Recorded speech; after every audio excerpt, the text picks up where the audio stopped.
Welcome to Get Your Bell Rung, a pro wrestling podcast. I am your host, KG. With me is someone that I actually met. My wife and I met her in Vegas at the CAC 59th annual reunion, and we just connected with her. We had great conversation there. Wasn't able to hang out with her as much as we wanted to because she was all busy with her brother, Cowboy Bob Orton, and I was busy doing a lot of interviews. But I had the pleasure of meeting her. My wife absolutely loved her. I loved her as well. And of course, I'm talking about Rhonda Orton. How are you, Rhonda? I'm okay, hanging in there. Good. Let's get into it. Now, of course, people will recognize your last name, which is Orton. You are the sister of Cowboy Bob Orton, the daughter of Robert Orton Sr., and the aunt of Randy Orton, and as well as you are Barry Orton's sister as well, correct? Yes, Yeah. yes, that is correct. So tell me, how was it? What was it like growing up in the Orton family? Well, I'm an old maid, so it was okay. We moved a lot, which can be tough when you're growing up, because back then, of course, Dad, it was all different territories, so we moved around quite a bit. But other than that, no problem. I enjoyed it. Dad took me a lot with him to his wrestling matches, and at first I was just scared to death, seeing him up there getting punched and all that. But you just kind of learn to take it with stride. So How would you describe your dad? he was a character, that's for sure. He was a joker, and he told a lot of stories. In his older age, he stayed in touch. He was always on the phone talking to people. Um, but yeah, he really had the stories to tell. Oh my gosh. He used to crack me up. And he wasn't really strict as a father, and he was easy for me to get along with. So I don't know about the boys, but Do you have a favorite story that he used to share? um, well, one in particular that just came to my mind was he was talking about when he had to wrestle the bear, and he said I think he was in his 40s, and they were in some town down in Texas close to the Mexican border, and it was in a big tent outside. And he said, he got in that ring to wrestle that bear, and he just thought, what in the hell am I doing? Am I out of my mind? Because he said that bear, like you'd grab that bear so hard and that bear would grab you a little harder. Right, I imagine. And so and then he also told me a story about Ivan Putski. Mhm. And I guess he was, well, I know he was a rookie. And he was going to go out and wrestle the bear. And they were all telling him, now, Ivan, you can whoop that bear. You can do it. You can whoop that bear. You just go do it. And don't worry about it, so on and so forth. And then as he was on his way out to the ring, the promoter or somebody had a bunch of honey on their hand and hit him on the rear end and said, now you go get that bear. So, of course, Dad said when he got to the ring, that bear was like sniffing, you know? And then he just threw Ivan down on his stomach, jumped on him, and just started licking his rear end. And Dad said people were falling out of their chairs laughing so hard. That is awesome. What was it like growing up though? Did Were you treated different by other kids because of your dad being who he was? No, I don't remember that for me. I think it affected Barry more because I was just, I had all my friends and I was just pretty easygoing, and I didn't really talk about my dad that much to my friends and all that. And so I never really had a problem. Yeah. Do you remember how many times you guys had to move because of him being different territories? Well, I know we lived in Amarillo. That's where Barry was born. Tampa, Florida, Kansas City, California, Tennessee, Wow. and well, North Carolina. Dad went there, but we actually stayed in Tampa. So that's about all I can think of right now. Yeah. Texas, yeah, Texas a few different times. Right. Yeah. Was was that hard on you as a child, as far as like being able to have friends and having to be at different schools? Yes, because you definitely lose contact with people over the years. Yeah. You try, but when you're young like that, it's just not that easy. And of course, back then, we didn't have all the social media like there is now. Right. I've connected with a few people on Facebook in the last, 5, 10 years that I hadn't seen in probably 30 years. Wow. So it's been really, really nice to be able to get in contact with some of these people again. Right. So yeah. Yeah. Now we know that obviously Cowboy Bob Orton, he became a wrestler, and then Barry did as well. At any point in your life, did you ever think that you wanted to get into the industry? No, Moolah asked me one time, I believe it was there in Kansas City, and I said something to my dad, and he said, no, no. He didn't think I had the right, makeup to be a wrestler. Right. I Now, just what do you think about Barry and Bob getting into the business? I he would have preferred all of us to be an orthodontist. He always said that. Right. But I don't think well, obviously he wasn't that much against it because he helped them both. Um, After Bobby got married, um, and went down to Tampa, Dad hooked him up with, well, Hiro Matsuda was one of the ones that trained him. And then, of course, I told the story about Carl Gotch at the Cauliflower Alley convention. Yep. So Bobby worked out with him. And so I don't think, Dad minded, but he would, of course, rather he would have been a lawyer or an Right. orthodontist. Right. That's Right. what he really, I mean, he told all three of us, be an orthodontist. Yeah. So, Now, back in those days, whenever your dad, Bob Sr., was wrestling, even the top guys would struggle a little bit financially because they didn't get paid the millions of dollars like the talent does today.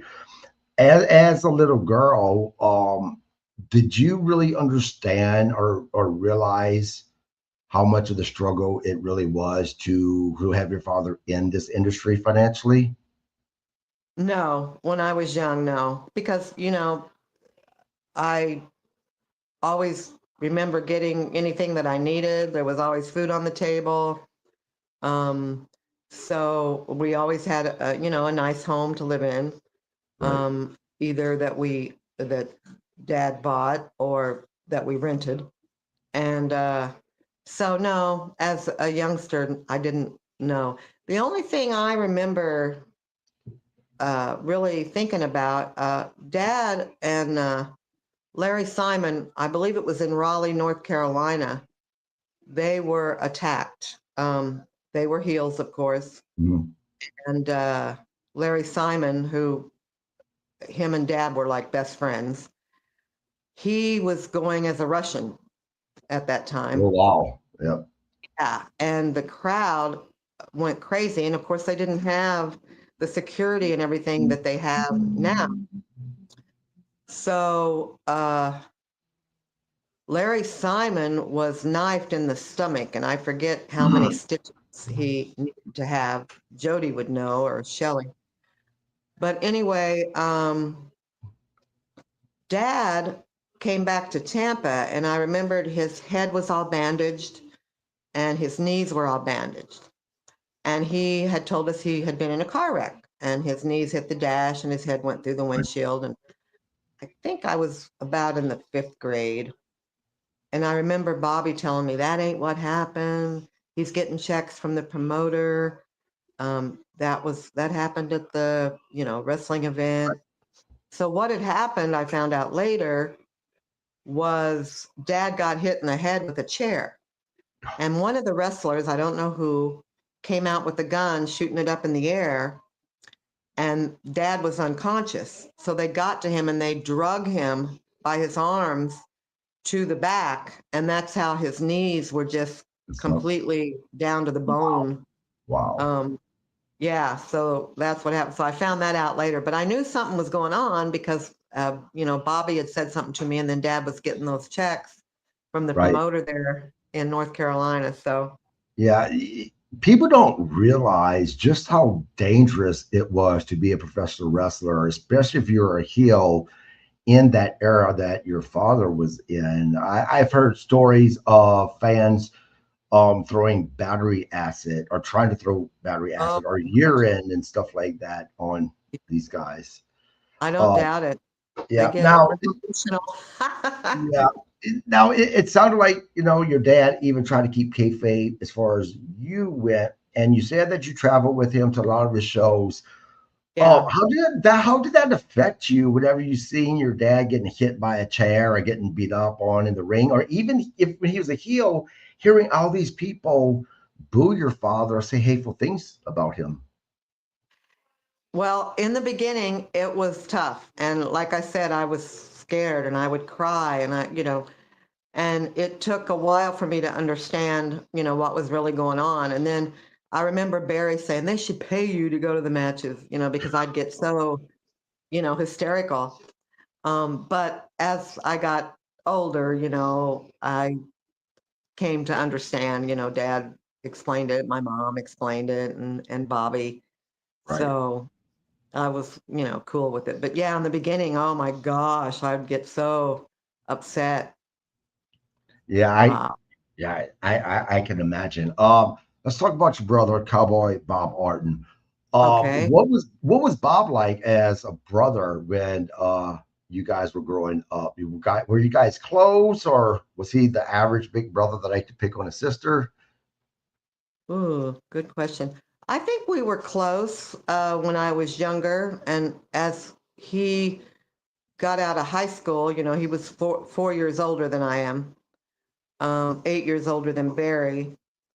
Um, so then, he went to college and moved away and all that. So, and then, of course, once he got married, um, they lived in St. Louis and we lived either in Kansas City or here in Vegas. So we really didn't see them as much as we wanted to. And so we weren't Right, really that close. Not like, Barry and I were very, very, very, very close. right, right.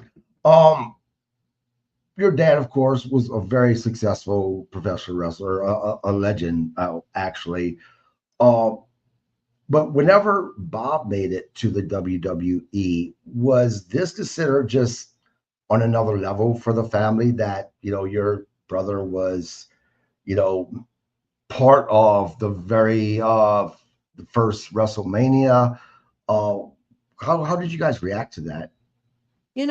I when Bobby went to WWE, I lived in the Bahamas. So I wasn't really, we didn't get much TV down there. Right, Um, so I read a lot of Robert Ludlum books. But anyway, I would only see him when he wrestled in Miami. I would fly over to Miami and get to see him. But I didn't really realize how big the of course, WWF at that time was or anything. And I didn't really think anything really different about it. yeah, I don't think. yeah, Um, I was just kind of out of the loop living, out of the right, US. yeah. Now, and I have a couple more questions about Bob, but I want to go back when we talk about you. Um, were you a wrestling fan besides watching your father wrestle? Um, Not really. I met some of the guys that my dad wrestled with, Bill Dromo. I remember dad was friends with, and well, a few of the others, I can't even remember their names now. But um, so, no, I don't think I really, thought much about it. Sputnik Monroe, he was funny. Right.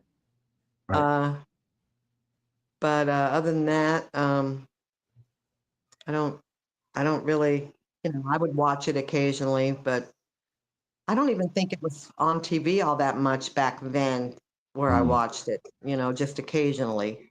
Yeah. Yeah. So but I did go to the matches a lot with dad, and I'd just hang out. Sometimes I'd go out and watch, and sometimes I'd stay in the back. Yeah. Um, What did you want to do as a child? Like, what did you want to be when you grew up? I really would have loved to have been a singer. I love to sing. And I did actually have an opportunity when I was about 18 at Cavern Studios in Kansas City.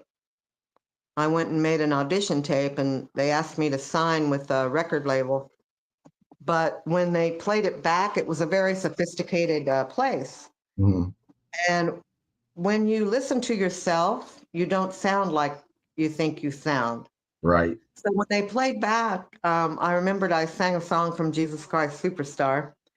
I thought it was BS. I thought, oh yeah, sure they want me to sign my life away, and this is, that's not me singing, and all that. I didn't think I was really any good. I just loved doing it. But I still, I go to karaoke every once in a while, and I have several karaoke's here in my house, and I haven't sang much though in the last 4 years. Well, since losing Barry. Right. Um, Life's just really been different. And then losing my mother just last year on Christmas Day. So it's been a big change for me, living alone and taking care of this big house and trying to figure out what to do. And I probably should retire at my age, but I have Barry's two cats, mom's Mm. cat, and I have one dog left, and three of them are really old. And I don't want to move back to Missouri or to Pennsylvania uh, until these animals go because Right. I don't want to, move them and uproot them. And I've been taking my dog and one of the cats to the vet and all that. So I figured, well, as long as I'm here, I might as well just keep working to keep my mind going. You know, Yeah. so because I turned 71 this year, so Oh wow, you look great for that. thank you so Well, much. you Thank really you. do. You Thank mentioned you lived in Jamaica. What brought you there? Bahamas. Bahamas. What brought you to Bahamas? Well, I was working in Las Vegas and I had broken up with a boyfriend, or he broke up with me. I don't even remember now. I was just heartbroken. And so another friend of mine, a guy, he had worked for Carnival Cruise Lines previously. He goes, Rhonda, they're opening a casino down in Nassau. He goes, why don't you put in your app and get out of town? So I said, you know what? I will. My father wasn't too happy.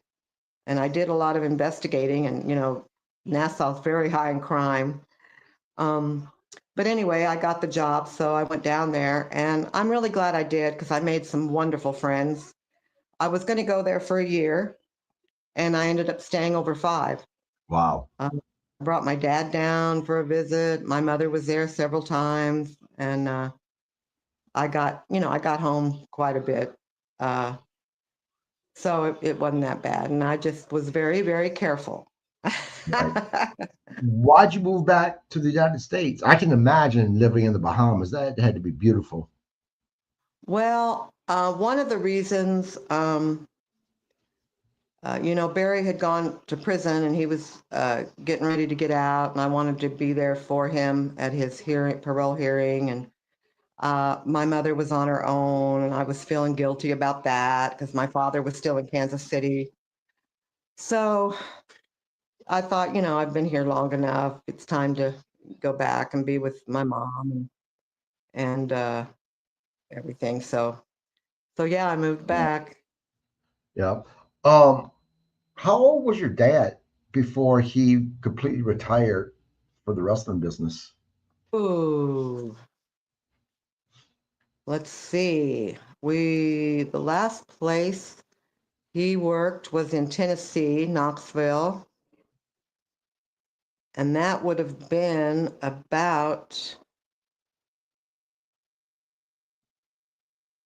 that was before I went to the Bahamas. So I'm going to say that was late 70s, maybe Wow. 79, Yeah, around in there. right. Yeah. Now, did you see as your dad got older, did you see him suffering a lot because of the injuries and the wear and tear in your body from professional wrestling? Yeah, well, he'd had several back surgeries, but he had a bad hip and he used one crutch. I finally talked him into and got him to a specialist orthopedic here in Las Vegas, but he wanted no part of having surgery. He just didn't want doctors cutting on him anymore, and so I think he would have lived longer had he had his hip done, where he could have done more. Um, Right. because in the end, I got him a electric wheelchair, and yeah, he wasn't driving anymore. Right. It's sad the things people go through. Yeah. Going back to your brother Bob, did his fame affect the family in any way? Because different times, whenever Cowboy Bob Orton was wrestling compared to your father, as you said, wrestling was on TV kind of back in your dad's era, but not like when Cowboy Bob Orton Right. was wrestling. So he was really exposed. Could you feel that in the family dynamic at all? No, because Dad was in Kansas City. My mom was here. I don't know where Barry was at that time, actually. And I was in Nassau. I was in Nassau 83 through 88. So uh, I just really didn't think much of it, except, like I said, I would go over to Miami and see him wrestle there at the Night Center. It was pretty cool. I was there when he wrestled, and Don Johnson was there. Oh, wow. Ringside. Now, a friend of mine that I worked with in Nassau, she's from New York. She loved Don Johnson. She just thought he was everything. Well, I didn't know who he was really because, like I said, I didn't watch TV in the Right. Bahamas. I was on the beach and I was reading and working, and I just, they didn't have TV like you get now. So anyway, she was like, "Oh my God, Rhonda, I want to meet him." Well, we went backstage to meet Bobby, and Dawn was back there. So I thought, okay, how am I going to handle this? So, because she really wanted a picture with him and to meet him and all that. So I went up to him and I punched him in the arm. And I said, I did. I said, "My friend here wants a picture taken with you." I said, "My brother's Cowboy Bob Orton. What are you going to do about it?" He grabbed her and he goes, "Take the picture. Take the picture." It was cool. So she was very, very happy. I didn't get my picture taken with him. I'm so bad about that. It's just like at Cauliflower Alley, I got a picture of Bob and Mick Foley, Right. but I didn't bother to get a picture of me and Mick Foley. Right. So, because I don't know, I just feel funny, you know. Right. Yeah. How proud was your dad of Cowboy Bob Orton when he reached that pinnacle of success in professional wrestling? Oh, Dad was always very proud uh, of Bobby, of Barry. Dad thought Barry was the best worker. Right. Uh, and Randy, of course, he was really proud of Randy. Yeah. And matter of fact, he was watching Randy on wrestling on his deathbed at the hospital Wow. when he passed. So, but yeah, he was very proud of all of them. Yeah. But yeah, he used to say, "God dang, Barry's good, man." He just really wanted him to get a break. But Barry was just different. Yeah. He Yep. was Yep. different. Yeah, and we'll get to Barry, and we'll get to Randy. Uh, but I want to ask you a question. So, when Randy was younger, he was known to kind of be a little wild, right? That bad boy. Uh, did he get that from Cowboy Bob Orton? Is that how Bob was, when he was younger? I don't think Bobby was like that because Bobby got married young and had Mhm. a wife. Um, of course, I think they were married for maybe 5 or 6 years before Randy came along.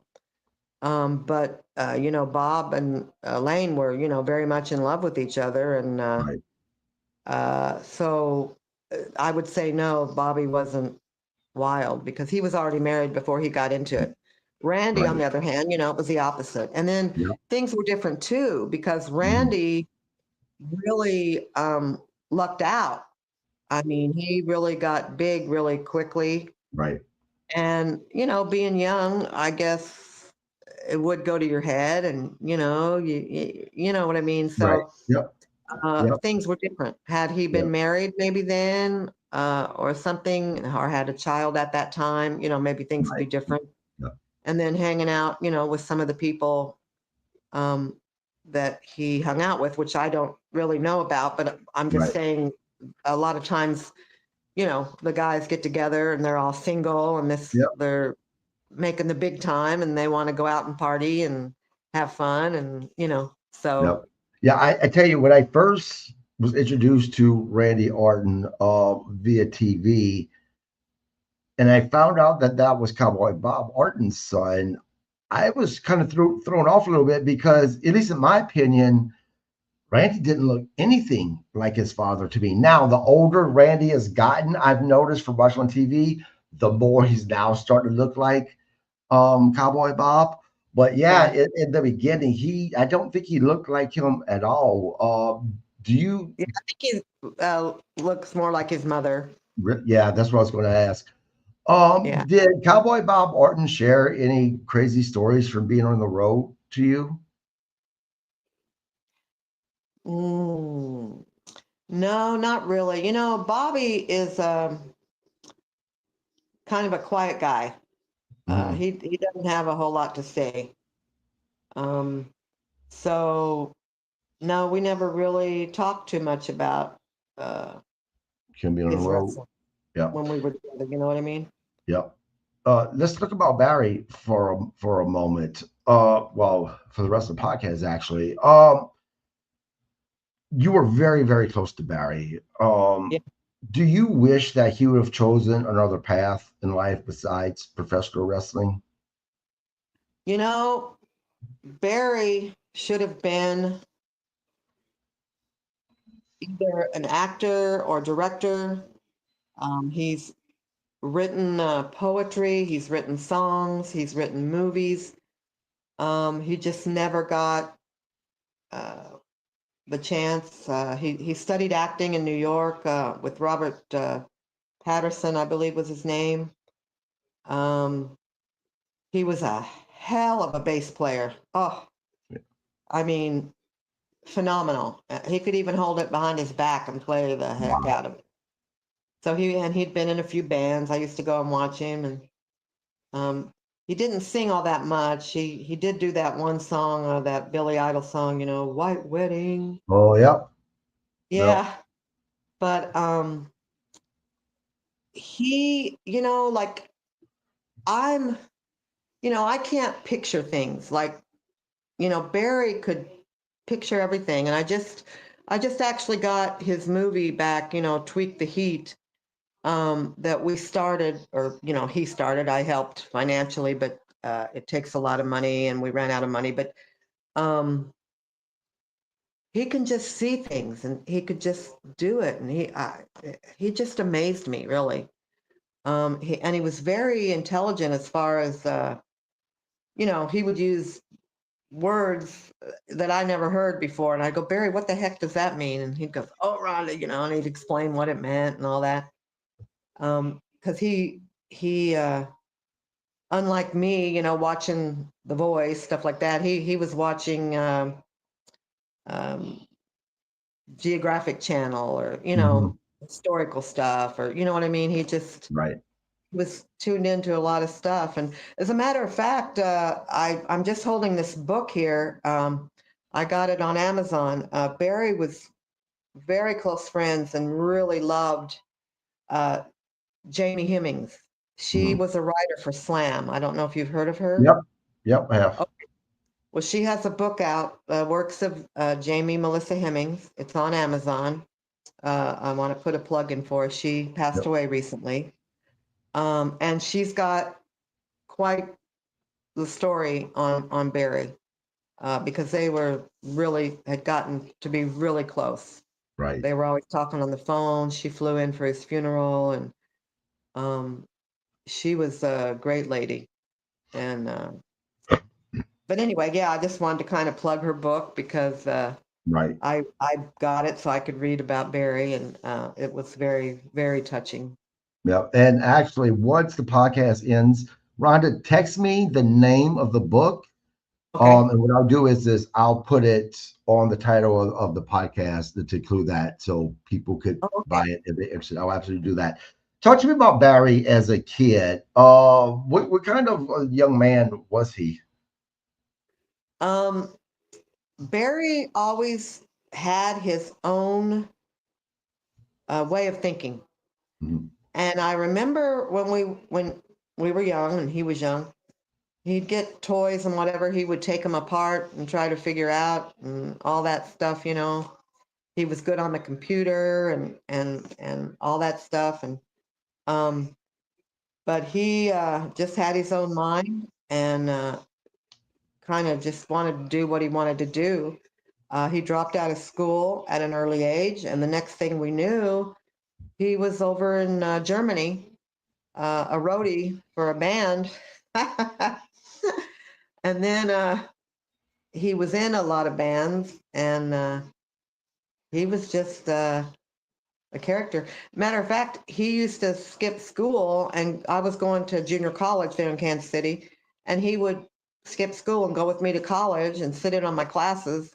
And he was so smart, he got everything more than me. And then he'd go in where they had the pianos and he'd play piano. And, Wow. he's self taught, Yep. he could play piano a little bit, he could play guitar a little bit, but the bass, he was really, really, really good. Yeah, it sounds like his first love, even though he was really well at it, wasn't professional wrestling. It was actually music. Do you think that But if he would have absolutely. gotten some type of deal in music, do you think he would have went in that direction instead of becoming a professional wrestler? Oh, absolutely. 100%. Yeah. He Yeah. loved it. You know, unlike me, I mean, he knew every singer, the name of every, guitar player, bass player of all the, big bands. Of course, he was into the rock. Mhm. And yeah, Barry was like a walking dictionary. Um, Yeah. but Now, he had his demons for sure. right now, where things kind of changed in Barry's life as far as being a professional wrestler was when he became vocal in '92 with the sexual harassment lawsuit against WWF. He also shared his own experience talking about Terry Gorton. And then Yeah. he went on the Phil Donahue show, which really seemed the thing that really changed that path for him. It seemed like it was at that point that he got blackballed in professional wrestling, and it made it difficult for him to work. Talk to me about that. Yeah. I remember, the guy, I don't remember his name, but he was the brother of the kid that was molested or, whatever happened, if it was true or what, I don't know. But I know they called all the time, begging, begging, begging Barry. And finally, Barry just broke in and thought, this isn't right. It's got to be, uh, talked about. And so and all these shows, Sally Jesse Raphael and Phil Donahue and a few others I can't remember, but were calling I'm like, geez, how do they all get my phone number? But anyway, wanting him to go on, and he chose to do Phil Donahue. But I know that he was very upset because the brother and the kid that started this whole fiasco and begging Barry to be one of the ones that spoke for them ended up, I guess, taking a payoff Right. and not, you know. So anyway, but I know later, like, there was a lot of things that Barry was sorry for because in actuality, Barry thought the world of Pat Patterson. Mhm. And he had regrets about that. And he told me he knew Pat's uh, significant other, I guess you would Right. say, and loved him. And he felt bad about Vince. He felt bad, of course, about being blackballed. But if it had gone down the way maybe that he expected it to, maybe he wouldn't have felt so bad. I don't know. But I know he he did have regrets. Right. But he did feel like he was doing the right thing Right. at the time he did it. Now, as close as you two were, was there a point where he went to you about advice, asking what you thought about the situation, whether he should speak out or not? I told him, he better really think about it because, you are maybe possibly putting your career at risk, but at that time, I don't think he cared about that, Mhm. you know, because Right. he felt what he was doing was the right thing to do. If this was really happening to these young ring boys, um, then he felt like it was the right thing to do. Right. Now, at the height of everything, when everything really got to that boiling point, did he have people in the end? I'm not asking for names, but did he have people in the industry threatening him? Were they reaching out to take his side? I mean, what was your feel on that? I don't think anybody threatened him, and the ones that he um, were, had been friends with, I think were, still his friends, um, like Humperdinck and Hercules Hernandez, and Yep. some of them. And we had, I know, after one of the Cauliflower Alley conventions, we had a whole bunch of them come over to the house. And they watched a pay-per-view, and we had food and everything. And um, of course, it'd been quite a few years since Right. all that happened, but I didn't know of anybody really treating him badly. I do know that when Bobby was going to be or was being inducted into the Hall of Fame, we were told Barry was not invited. Wow. So I took my dad, that was in 2005. I took my dad over, to see Bobby get inducted into the Hall of Fame. Um, so in that sense, Vince McMahon, of course, hated him, Right. Um, I think, you know, let bygones be bygones. Everybody makes mistakes. Everybody does things maybe they shouldn't do. Of course, we have all heard, about the situation Vince has been in and all that. Right. I really think they should induct Barry into the Hall of Fame. Right. Uh, you know, I don't think after all these years, there should still be that feeling of animosity. But Right. of course, that's my brother, so Yeah. Now, you mentioned Vince McMahon. Did you ever have any experience with Vince McMahon or his father at all? no. No. I did meet Vince McMahon at when in 2005. Matter of fact, on my wall in there, I have a picture of uh, Vince, Triple H, my father, and Bobby. and maybe Kurt Angle. I can't remember, but anyway.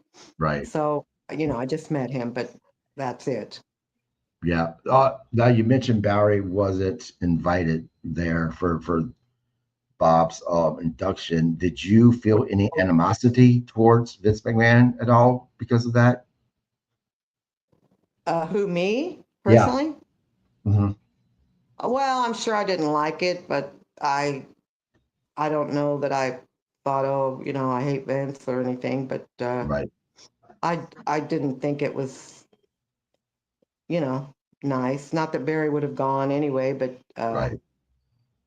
I thought that was pretty, and I don't even know that it came from Vince. Maybe it came from Randy. I don't know. I just know Right. that we were told Barry's not invited. Right. So I'm Mhm. assuming maybe it was the office, but I don't know that for sure.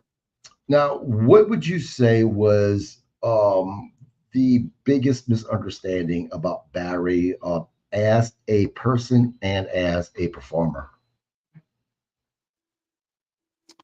The biggest misunderstanding? Yeah. Oh, I don't know. I never really thought about that. Um, I think Barry was, you know, I just think he was so good at what he did. And, he was a preliminary guy, but he, every once in a while I'll watch a match on YouTube. Matter of fact, just last night I was watching my dad and Bobby. I watched a match with Bob and Bob Backlund. But I don't really know. I wasn't really in that world. Um, I know, Barry did like to party. Right. So, but I do remember one time Barry telling me a story, and I think it was Chief Wahoo McDaniel. And Barry had a match with somebody somewhere, don't remember, and the crowd went crazy.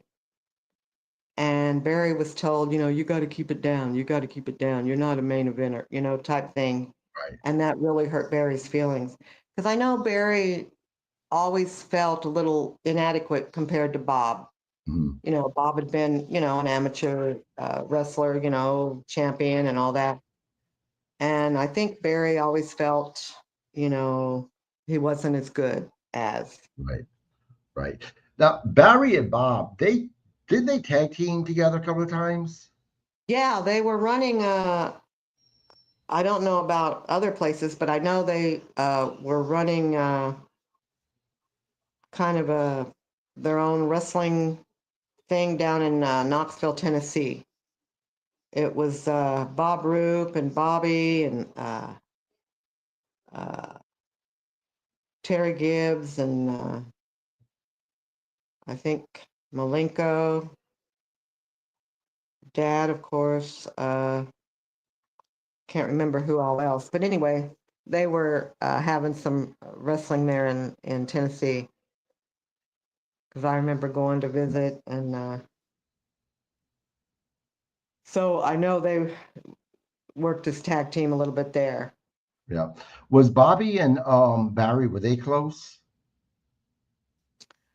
I don't think they were real close, but Bobby, like I said, was 8 years older than Barry, so growing up there was a big difference. I think they got closer when they were both wrestling at the same territories. Um, because I know, you know, I hadn't really realized it, but when we lost Barry, I know Bob was really, really torn up over that. Yeah, So, and that was my next question. How did Barry's passing affect the family? I mean, obviously in a negative way, but man, it was tough. I'm the one that found him. He was living in my studio apartment, and which is connected to my home. mhm, And he would always be up early and get the coffee made for everybody. He would come over and do that, and I was in the laundry room doing laundry, and it was like after 9 a.m. and I thought, wow, that's weird. I haven't seen Barry this morning.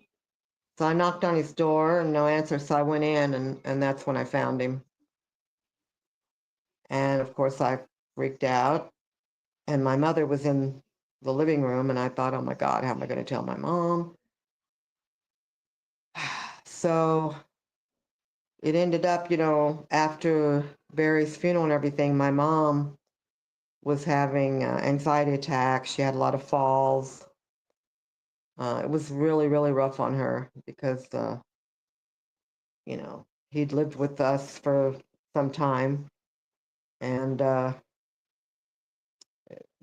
we were just family and whew, it was Right. something. I remember sometimes Mom and I'd be in the living room, we'd be watching TV, and Barry'd come running, well, you got to see this, you got to see this.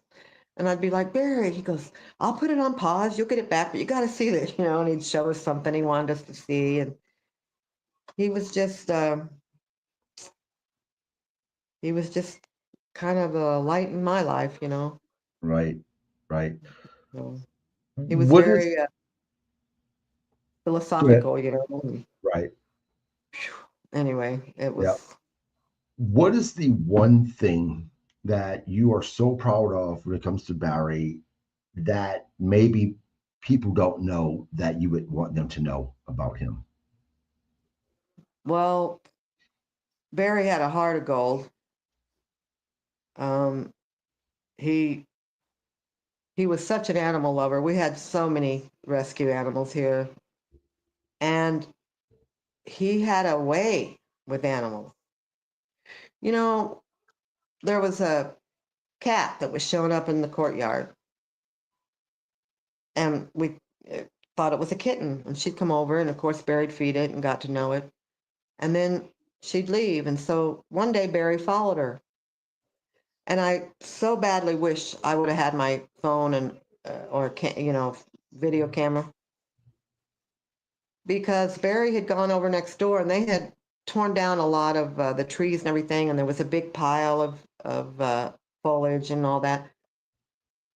I look out, and here on the sidewalk is Barry with this cat that we were feeding, and 5 kittens behind her, and they were all following Barry up the sidewalk into our courtyard, like the Pied Piper. I swear it Right. was like. So we had this cat that we thought was a kitten had 5 kittens, and she was keeping them over there. So we brought them all over here. We ended up getting them all fixed and everything. And we, at one time, we had a lot of cats over here and 4 dogs. So, Wow. but yeah, he had a heart of gold. He was a great animal lover. Like, I've lived here for over 20 years. I know one neighbor. Barry knew all the neighbors. Everybody knew. And, people come and say, where's Barry? And blah, blah, blah.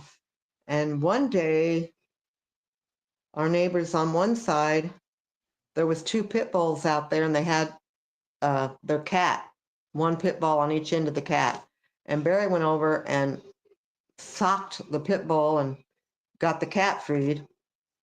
The next thing you know, the police come, and they were going to take Barry in. And yet these people had their pit bulls not on leashes. Right. I mean, is that crazy? Yeah. But anyway, they got it worked out. But so I'm deathly ill of pit bulls. But anyway, yeah, he just cared about people, and uh, he was just a good guy. Barry was. He just got on the wrong track at times. Right. Right. Let's talk about Randy for a moment. What was Randy like as a child? Boy, I couldn't tell you. I was never around Randy that much. I know one time my mom and I and my dad's mom had driven down to St. Louis, and I do remember being in the pool and trying to teach him to swim. So he must have been maybe, I don't know, 2 or 3. But over the years, I mean, I'd only seen him a few times. When I lived in the Bahamas, I'd always try to get a stop in St. Louis so I could, see him for a day. But really, I couldn't tell you because I just wasn't Right. around. Right. So If I've seen him more, lately since he married Kim, mhm. and we've been in touch more, um, except I didn't hear back from him. I go, Randy, talk to Jelly Roll. I want tickets for iHeart. I didn't get a reply. but Have you seen? Have you watched Randy or seen Randy perform in the ring? oh gosh, yeah, yeah. As a matter of fact, just this year, he got me tickets. My ex-boyfriend was here from Canada, and we went and watched Randy at WrestleMania. I went up and saw him he was staying at the Fountain Blue. I went up. Oh, there's a story. I had this gun of my father's Mhm. since 2006. And I remembered my father always saying, a gun is no good unloaded. Mhm. So I never messed with that gun. I was afraid to.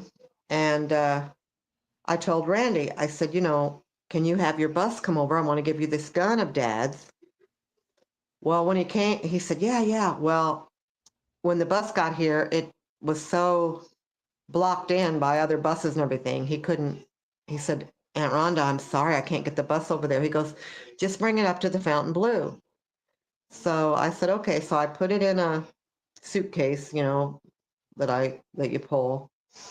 And I took it up there and I had to meet somebody at the VIP. And then there was some other friends of his in the VIP. And one of them was this guy. And he said, oh, let me take that bag for you. I said, okay.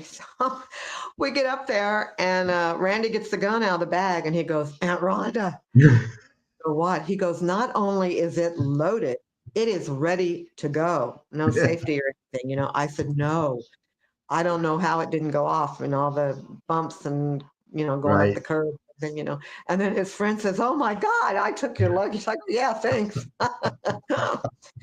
But so he said he was going to have the gun checked out, make sure there's no dead bodies associated with it, and then clean it up. And then he said he's going to have it framed and put it in his office. It was a Spanish Star 9. But anyway, yeah, so I was glad to get rid of it. But Yeah. so, Randy Now, knows about guns. So, yeah. Um. So we have Ronnie Gossett, who was also at the CAC. He says, "Great hearing you and your stories, Rhonda. I am sorry I didn't get to meet you at the CAC. I have a huge respect for your family and our business." And then he says, "Great job, Kevin. Thank you, Ronnie. I appreciate it, my friend. And we'll have you back on soon too, actually." Um, and I'm glad that's a good. I'm glad he just said that because my next question was, how do you feel the Orton family did, or how did the Orton family carve the wrestling business with the Orton name? well, I mean, I think Randy's really made it the name for sure. Um, but then again, everything's different now. There's more social media. It's more, um, but I think, Dad was excellent. Barry was excellent. Bobby was excellent, Yeah, and Randy's done excellent. yeah. It So seems like with each generation, your dad was phenomenal, great. Then his two sons were also they were phenomenal, but Randy is at another level. yeah. Um, Are you surprised or shocked at all by Randy's success and just how far he has gone in the business? Possibly, some can argue the most successful Orton in the business. Well, I mean, if you're talking about the exposure today and Right, financial in it, of course, he's the most successful by far. right, Um, I think, I mean, I'm not surprised actually that he turned out to be as great as he is because, the bloodline. Um, So yeah, I'm not really surprised. What I am surprised about though is how big wrestling has become. Hmm. Uh, I was watching SmackDown one night, and I don't always watch, and I do tape it. I mean, I always taped it for my mom, all Right. the wrestling. She enjoyed it. Now, I'll put it on and I'll fast forward to see what Randy's up to, and that's about it. But they were in, Saudi Arabia. They were in Spain, I think. Anyway, but it really got me that he's coming out to the ring and they're playing his music, and all these people are singing his song in English. And that particular Saudi Arabia SmackDown, there was like 28,000 people Yeah. there, you know? And it just surprises me how big it's become. And Right. it, it, I love the fact that Randy's a good guy. I hope he Yeah. stays a good guy. Um, because that really touches me, when I see him. Well, I remember one time, I guess he was somewhere in Africa, probably South Africa. And I remember he was sitting in a limousine, and there was an African kid who put his hand on the window, and Randy put his hand up next to you know what I mean? And Right. that just choked me up. I thought, oh, how sweet. So Yeah. um, from that Yeah. point of view, I just love it, seeing him with some of these children, You that you look were up to him. talking about fans singing his song. I remember the first time the fans actually sang Randy's song. It just the look of shock, even on Randy's face, that the fans did that. That was a really, really great feel good moment, I think, for the fans in general. Just because Randy, I mean, I remember him when he first came onto the scene, and I mean, the fact that he has gotten the success that he has, and the fact that you talk about you hope he stays a good guy. I don't think WWE could turn him into a heel if they tried. I just don't think there's a way of having fans boo Randy Orton just because of how much a beloved figure he's become within professional wrestling. Yeah. Yeah, I texted him and I go, gosh, Randy, I go, how does it make you feel? These people are singing your song in English. I mean, I don't even know all the words to his song. right. And he texted me back and he goes, Aunt Rhonda, it's just unexplainable. It's just awesome. Yeah, It really does get to him that, and right. I mean, it's just, it's crazy how big it's become. I mean, when I was at WrestleMania this year, uh, I'd only been to one other WrestleMania. That was in 2005 at the Staples Center, but they couldn't get seats for family and friends. So they had a big screen and a private room with a buffet and all that. It was very nice. So it wasn't the same as it was this year when I went and sat, and I just couldn't believe it. Right. 60, there's about 66,000 or something Wow. each night. Uh, and yeah, it just shocked me. And then the prices. I mean, they're getting for more money for the tickets than they're getting for some of these concerts. Yeah, You know, big name, Kelly Clarkson and Reba and Lady Gaga, and, stuff like that. I right, mean, it right. just blew my Yeah, mind. I would dare say that the professional wrestlers today, especially including people like Randy Orton, have become just as big, if not bigger, than a lot of your rock stars or your country singers. I mean, they are literally a household name now.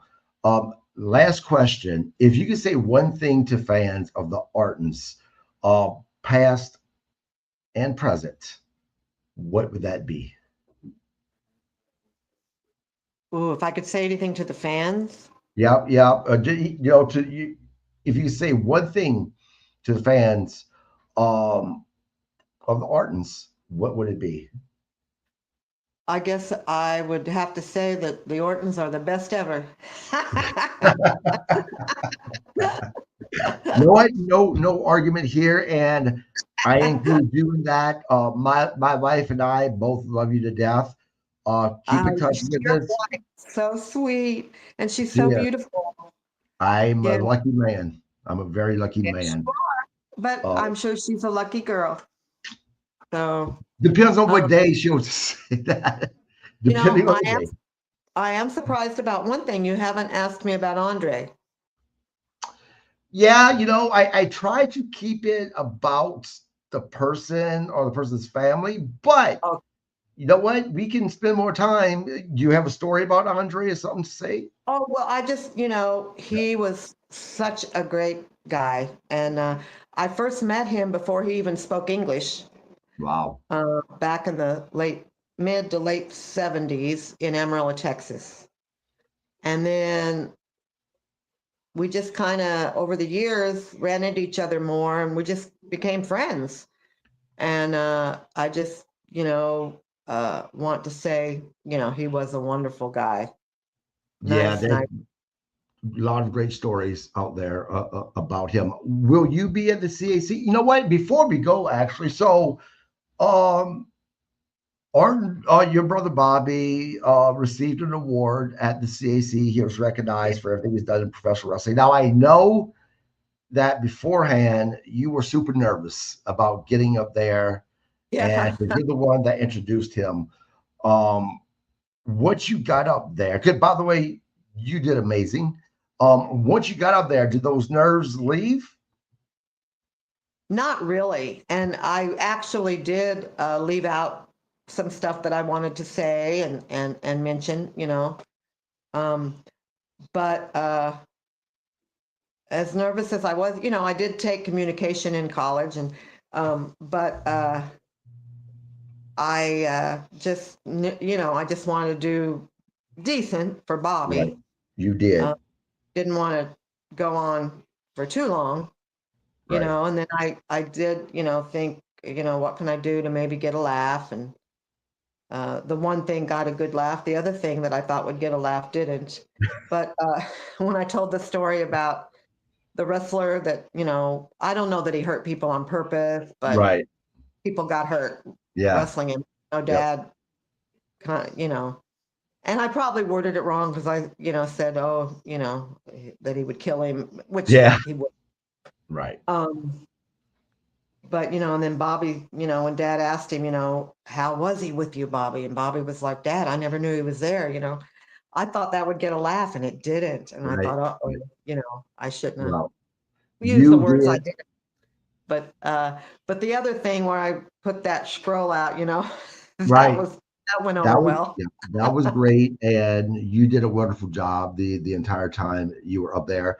Um, if Herb Simmons, by chance, we're hoping he does a Fan Fest 4. I know it's in St. Louis, but I tell you, it would be awesome to see you there. Are you going to be at the CAC next year in Vegas for the 60th? As long as Bobby comes, I'll be there for sure. Right, right. If Bobby doesn't come, I don't know, if I'll take the time off work or not. But I would think he would want to come. Him and Elaine usually always came. Right. I was surprised she didn't come, but they're in the middle of moving and all Yeah. that, and Yeah. she's probably really tired because they've been in that house for what, 50 years. Yeah. So I'm sure they accumulated so much stuff because I'm going through trying to get rid of stuff now. Um, so she just said, Rhonda, can you please do this? I just can't make it. Right. So but Well, yeah, I think they'll probably come. So if they do, well, I'll definitely come. even if Bob doesn't make it, at least come one night so you can come hang out with Krista and I. Maybe go out and have dinner or something. Like, yeah, and you guys can come over to the house if you Okay. want. I've Yep. got, Yep. you might be interested. I've got a lot of old magazines. I just had a guy. I don't know if can you see this? Yep. Yep. I Okay, can. a guy at a bar that I go to a lot. I don't drink though, but I love their coffee. Right. Anyway, he met. I took Bobby there, and he met Bobby, and he brought this in and gave it to us. But I have a lot of the wrestling programs. I have a lot. I have Wow. tons of pictures. Um, you know, so if you're interested, Absolutely. here's that one. If you can see it, I don't know. The lighting may not. Let me take Yeah, it because down. yeah. Oh, wait a minute. I got to put it on the front. I'm holding in the back. Anyway, this is the picture of it's Vince McMahon, Randy, Dad, Oh, Bobby, and Triple H. Yeah. nice. That's And awesome. then, yeah. So anyway, there's a lot of that stuff. If you're interested, I mean, you may not be, Absolutely. Absolutely. but Well, you're look, Chris, welcome. Chris and I, we always drive to Vegas because we like having our own vehicle. So next year for sure. If you can't come to us, we'll definitely come to you. We can have a night out, go out to eat, and then we can hang out and have a good time. Oh, that'd be awesome. Absolutely. Um, Absolutely. tell Mr. Bob I said hello. He I cracked me will. up. He cracked me up because the night of the dinner that he was getting an award, him and I went downstairs and we were smoking a cigarette, and all he kept on saying was, "God damn, I can't believe I won." Talking about him winning, whenever he was playing the slot machines, he was cracking You me know up. what? I was going to play that. He put $5 in and I think played one coin and won over 2,300. I took Yeah, pictures and everything because he was just so excited. And yeah. I thought, you know, he might give me half of that, but he didn't.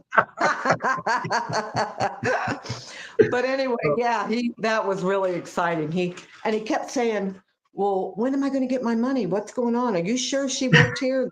Going to give me?"